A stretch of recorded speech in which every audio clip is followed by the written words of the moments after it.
ਸਤਿ ਸ਼੍ਰੀ ਅਕਾਲ ਸਾਥੀਓ। ਅੱਜ PSSB ਬੋਰਡ ਵੱਲੋਂ ਇੱਕ ਪੇਪਰ ਦੀ ਟਾਈਪਿੰਗ ਡੇਟ ਹੈ ਜਿਹੜੀ ਉਹ ਅਨਾਊਂਸ ਕੀਤੀ ਗਈ ਹੈ। ਮੈਂ ਤੁਹਾਨੂੰ ਪੜ੍ਹ ਕੇ ਦੱਸ ਦਿੰਦਾ।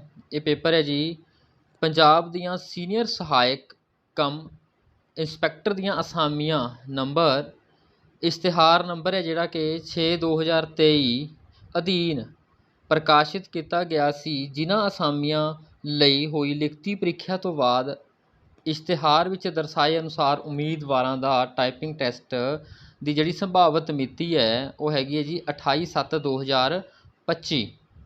ਤਾਂ ਜਿਨ੍ਹਾਂ ਦਾ ਇਹ ਟੈਸਟ ਹੈ ਉਹ ਆਪਣੀ ਟਾਈਪਿੰਗ ਦੁਆਰੇ ਪਰਖ ਲੈਣ, ਟਾਈਪਿੰਗ 'ਤੇ ਜ਼ੋਰ ਦੇਣ, ਟਾਈਪਿੰਗ ਨੂੰ ਹੋਰ ਇੰਪਰੂਵ ਕਰਨ ਅਤੇ ਆਪਣੀਆਂ ਜਿਹੜੀਆਂ ਗਲਤੀਆਂ ਨੇ, ਆਪਣੀਆਂ ਮਿਸਟੇਕਸ ਨੇ ਉਹਨੂੰ ਸੁਧਾਰਨ। ਅਤੇ ਜਿਹੜੀਆਂ ਵੀ ਇੰਸਟਰਕਸ਼ਨਸ ਨੇ ਉਹ ਵੀ ਇਸੇ ਨੋਟੀਫਿਕੇਸ਼ਨ ਦੇ ਵਿੱਚ ਹੇਠਾਂ ਗਿਵਨ ਨੇ। ਤਾਂ ਤੁਸੀਂ ਇਹ PSSB ਬੋਰਡ ਦੀ ਵੈਬਸਾਈਟ ਦੇ ਉੱਤੋਂ ਡਾਊਨਲੋਡ ਕਰ ਸਕਦੇ ਹੋ। ਇਸ ਦੇ ਵਿੱਚ ਸਾਰੀਆਂ ਇੰਸਟਰਕਸ਼ਨਸ ਨੇ ਕਿ ਤੁਸੀਂ ਕਿੱਦਾਂ ਦਾ ਕੀਬੋਰਡ ਯੂਜ਼ ਕਰਨਾ ਹੈ, ਕਿੱਦਾਂ ਕਿਹੜੇ ਅਕਸ਼ਰ ਨੂੰ ਪਾਉਣਾ ਹੈ ਅਤੇ ਕਿੱਦਾਂ, ਜਿੱਦਾਂ ਤੁਸੀਂ ਦੱਸਿਆ ਗਿਆ ਕਿ ਊੜੇ ਨੂੰ ਔਂਕੜ ਜੇ ਪਾਉਣਾ ਹੈ ਤਾਂ Shift+G ਨਾਲ ਪਾਉਣਾ ਹੈ। ਅਗਰ ਤੁਸੀਂ ਊੜਾ ਅਤੇ ਔਂਕੜ ਅਲੱਗ-ਅਲੱਗ ਪਾਉਂਦੇ ਹੋ ਤਾਂ ਉਹ ਰੋਂਗ ਵਰਡ ਦੇ ਵਿੱਚ ਕੰਸੀਡਰ ਕਰਿਆ ਜਾਏਗਾ। ਇਹ ਸਾਰੀਆਂ ਇਸ ਦੇ ਵਿੱਚ ਡਿਟੇਲਸ ਦਿੱਤੀਆਂ ਗਈਆਂ ਨੇ। ਤੁਸੀਂ ਇਸ ਨੂੰ ਜ਼ਰੂਰ ਚੈੱਕ ਕਰ ਲੈਣਾ ਅਤੇ ਆਪਣੀ ਡੇਟ ਤੋਂ ਪਹਿਲਾਂ ਆਪਣੀ ਜਿਹੜੀ ਟਾਈਪਿੰਗ ਹੈ ਉਸ ਦੇ ਲਈ ਵੀ ਤਿਆਰ ਹੋ ਜਾਣਾ। ਅਤੇ ਹੁਣ ਗੱਲ ਕਰਦੇ ਹਾਂ ਆਪਾਂ ਕਿ ਜਿਹੜੀ ਹੁਣ ਆਪਣੀ ਮੈਕਸੀਮਮ ਬੰਦੇ ਆ ਜਿਹੜੇ ਉਹ ਕਲਰਕ ਵਾਲੇ ਨੇ। ਅਤੇ ਹੁਣ ਆਪਣੇ ਮਨ 'ਚ ਕੁਐਸਚਨ ਹੈ ਕਿ PSSB ਕਲਰਕ ਦੀ ਜਿਹੜੀ ਟਾਈਪਿੰਗ ਹੈ ਉਹ ਹੋਣੀ ਕਦੋਂ ਹੈ। ਤਾਂ ਆਪਾਂ ਇਹਨਾਂ ਡੇਟਸ ਤੋਂ ਅੰਦਾਜ਼ਾ ਲਾ ਸਕਦੇ ਹਾਂ ਕਿ PSSB ਦੀ ਜਿਹੜੀ ਟਾਈਪਿੰਗ ਹੈ ਉਹ ਵੀ ਇਹਨਾਂ ਤਰੀਕਾਂ ਦੇ ਨੇੜੇ ਤੇੜੇ ਹੀ ਹੋਵੇਗੀ।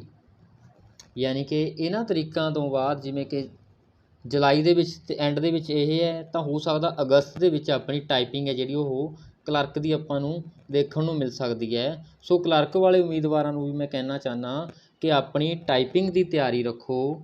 ਟਾਈਪਿੰਗ ਤੁਹਾਡੀ ਕਿਸੇ ਵੀ ਟਾਈਮ, ਜਿਵੇਂ ਹੁਣ ਇਹਨਾਂ ਦਾ ਨੋਟੀਫਿਕੇਸ਼ਨ ਆਇਆ ਹੈ ਸੀਨੀਅਰ ਸਹਾਇਕ ਅਤੇ ਇੰਸਪੈਕਟਰ ਦਾ, ਤਾਂ ਇੱਦਾਂ ਹੀ ਆਪਾਂ ਨੂੰ ਆਉਣ ਵਾਲੇ ਦਿਨਾਂ ਦੇ ਵਿੱਚ ਕਲਰਕ ਦੀ ਜਿਹੜੀ ਹੈ ਉਹ ਵੀ ਡੇਟ ਅਨਾਊਂਸ ਹੁੰਦੀ ਦਿਖ ਸਕਦੀ ਹੈ। ਸੋ ਆਪ ਸਾਰੇ ਆਪਣੀ ਟਾਈਪਿੰਗ ਦੀ ਤਿਆਰੀ ਰੱਖਣਾ ਅਤੇ ਆਪਣੇ ਜਿਹੜੇ ਟਾਈਪਿੰਗ ਦੇ ਜਿਹੜੇ ਆਰਸ ਹੈ ਉਹ ਵੀ ਵਧਾਉਣਾ ਤਾਂ ਕਿ ਇੰਪਰੂਵਮੈਂਟ ਹੋਵੇ।